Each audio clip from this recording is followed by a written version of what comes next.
All right, today on Free Field Training, we are taking a look at my duty belt that I use for police work. I am a cop and a field training officer in the south burbs of Chicago. I like to say in and around the Chicagoland area. So things get a little rough here, so I'm hoping that some of the lessons from here can kind of help you stay safe using some of the positive and negative experiences that I've had in the area that I work. So stick around for more of that. Lots of the stuff that you're going to see in this video is things that I've used for many, many years and things that have been sent to me by companies for a long-term review. We're going to get into all of that. Of course, if you're interested in any of this equipment, anything that YouTube will allow me to link and coupon code to will all be down in the description. Also, there will be links to videos about particular pieces of gear if I've done a video about any one of these, and I try to keep all those links, coupon codes, and videos about pieces of gear up to date as they come along. If there's something you see here that there isn't a link for down below, please leave me a comment so that I can get to that, so we can better explain the things that you're looking at here. Before we get started on the belt, there's already a video on the vest that I use every day. It's like my armor carrier or plate carrier, most people would call it. It's become kind of a hybrid thing for me. I've got some really high-end armor in it that's fairly new on the market. You guys are probably going to enjoy. Also, we got to talk about uniforms. I have the option with uniforms. Almost all of this stuff I have to buy myself. So I have options with what uniform stuff I'm going to wear, and I have some suggestions. In the summertime, what I wear is Blowers pants. They are a uniform-looking pant, but it's on their tactical side. It's the model 8665. Not sure if I've done a video about it, but they are great tactical pants that look like blue police uniform pants. They also come in a couple of other colors. For a uniform shirt, I use Proper's Summer Weight Tactical Shirt. It meets uniform requirements. It's very lightweight. It gets very hot and humid here in the summer, and being able to have that lightweight equipment really helps. For boots, I juggle between a pair of Blower boots when it's really, really hot, and the Hayek's Black Eagle Tactical 2.0s that are a Gore-Tex boot when I'm going to be doing something I think it might be raining or when the weather starts getting chilly.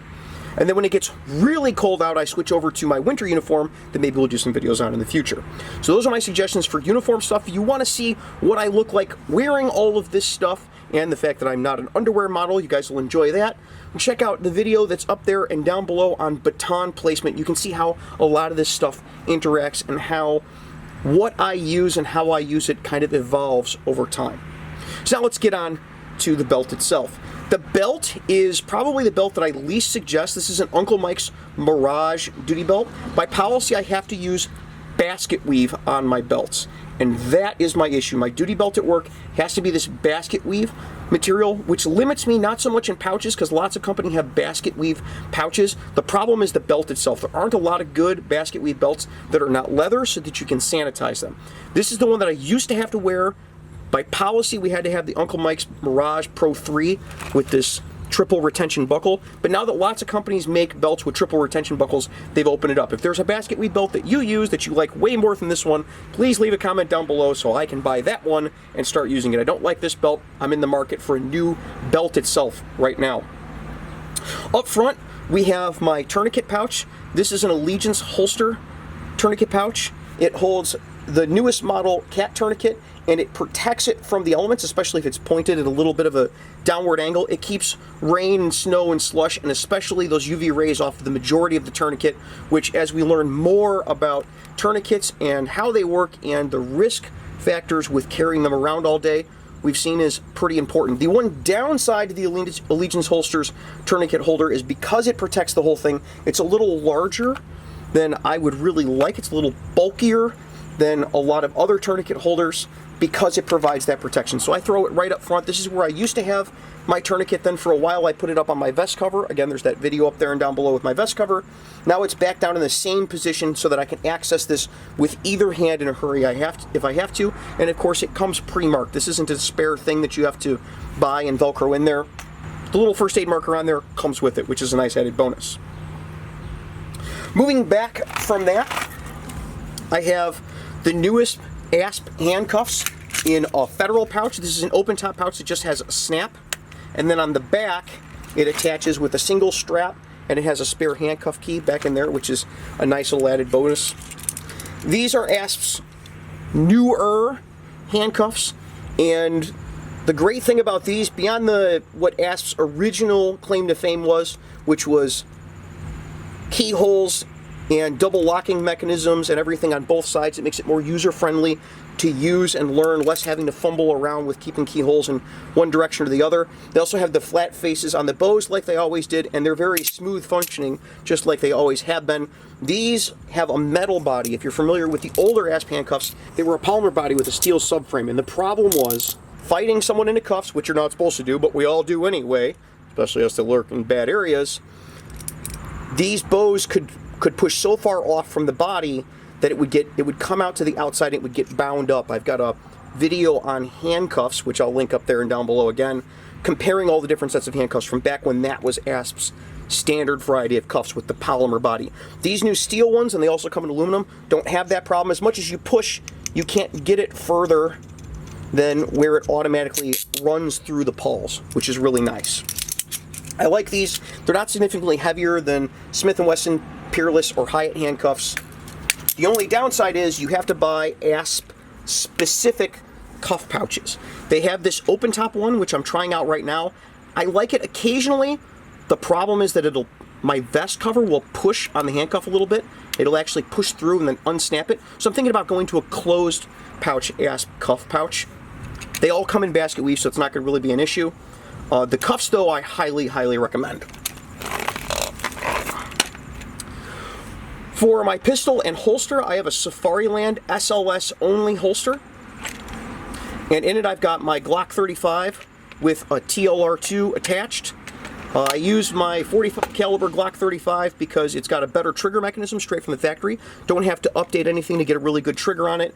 Pretty good capacity, and with the ammo that we're using, I've got a whole video called Why Cops Use 40 up there, or at very least down below. You should go check out if you're interested in the caliber wars with law enforcement. Basically, long story short, due to policy, I'm kind of stuck with 40 caliber. So that's why I use that. It's kind of the best case scenario that I have. And the extra barrel length with the Glock 35 gives the ammo a little better opportunity to get the most performance we can get out of it, which is something that's important when you're using unbonded Remington Golden Saber 180 grain out of a Glock pistol. Behind my pistol, and we've got a whole video on baton placement once again, go check that out, talking about where you put your baton on your belt. Behind my pistol in Safariland, I think it's a 035 or 036 holster, I forget the model number for this, I have the ASP Infinity baton. This is their newest variety of baton. It is a push button baton, and what separates it from the old modded knock auto lock that I used to have is two things. One, it is very easy to open. Doesn't require a lot of effort to open it up. Also, it does not require boatloads of lubrication along the shafts. Theoretically, requires zero lubrication. We will see about that. And it opens easily and also closes easily. Look at this, I can close it with a finger. There's no having to push the button and push it into my chest or push it into the ground or push it into the palm of my hand to get it to close. It opens very easily, closes very easily. Any of the ones with the little Infinity logo on it are also lifetime warranted from ASP. Now, I've said before, it doesn't help me much if it breaks at 2 a.m. and it's got a lifetime warranty, but this one is very stout, very sturdy. It works about the same way as my other push-button batons, and it works easier. I can't wait to get this to a class and really put it through its paces, but so far, so good. I've been using it on the street. It got a little use over the summer, and I am very happy with it. The prices are also pretty competitive. Working over to the other side from the front, I have my belt keepers. Even though I have Velcro, a Velcro inner belt, and then Velcro on the inside of my duty belt to lock everything in place, that works a lot better when you've got fewer things on your belt than I do now. I have belt keepers, which I put around the front and back of my pistol, and then the front and back over by my taser on the other side, so that my weapons and radio are locked in place, so they're always where I left them, even if the Velcro fails me, because one thing I've learned in police work is that everything eventually fails. I got my taser. This is an X26P. It's in the stock taser holster, and this is the only way it comes, so you can't have a basket weave one. That's how I get away without having basket weave. We issue the green door cartridges, and the taser itself, it's a little dirty, but still works all right. Remember, anytime you're using a taser, we've got videos on loading and unloading weapons, and this is our bonus weapon in that video. Make sure you keep your hands away from the front of that cartridge so that you don't end up with probes through your little digits. I like that the taser stock holster works off of a button on the side. It keeps it separate from the way my holster operates, so it makes it less likely to mix the two up in an emergency, which has been a problem in police work before. Also, I use it cross draw and hitting the button and pushing down to get the taser out so that it's a completely different operating mechanism from a pistol. Also, one interesting thing is taser makes their safety mechanism the opposite of most single action handguns. So that way you're pushing up to get the safety off to turn the taser on and down to make it safe. Another way that we differentiate the taser from any type of lethal weapon. Good, smart policing. Next on the belt, I have a pouch with a whole boatload of rubber gloves that I stole off the ambulance. Don't worry, they let me do that. In fact, they encourage it because they don't want us not having rubber gloves. I keep a whole bunch of rubber gloves in here so that I always have them. I've upgraded the size of this pouch. I used to have a little one that held 2 sets. Now with the pandemic and everything else going on, I keep at least 6 sets of gloves on me every day when I start work, as long as I remember to steal them, and keep them right on my belt on my left-hand side so I can get a hold of them even if I'm doing something else with my right hand, which I found to be important occasionally. And then in the back, I have a Motorola radio. This is actually owned by the county. Smart Cook County Sheriff's Department on here somewhere. I'm not going to disassemble it to find out. And then I've got it in a Turtleback cases holder. I like this holder because it is a 180-degree swivel up and out, and it allows me to charge the radio by taking it off the belt, popping it in without having to undo all the leather straps. It also comes in basket weave, which I think looks better than the stock holster that I have been using. I don't use an earpiece, and a lot of people ask about that. I used to use an earpiece with my radio, and what I found is that the earpieces tend to break. This radio even has a little spot for a 3.5 millimeter jack for an earpiece. I don't use them. They tend to break, and I'd rather have something that works all the time reliably, that I can bet my life on, than something that's not quite perfect, than something that's perfect but breaks quite frequently. And that's kind of what I've seen with most earpieces. If you're an earpiece company and you want to prove me wrong, send me one, but I haven't had an earpiece yet that didn't break, so I kind of gave up on them years ago.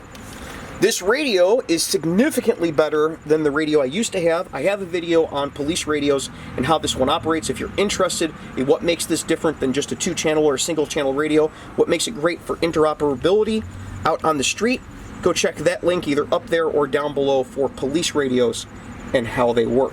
I am now going to go to the Instagram live stream audience where people can ask comments and questions as these videos are going on to see if anybody has any topical comments and questions about the gear that we're looking at here.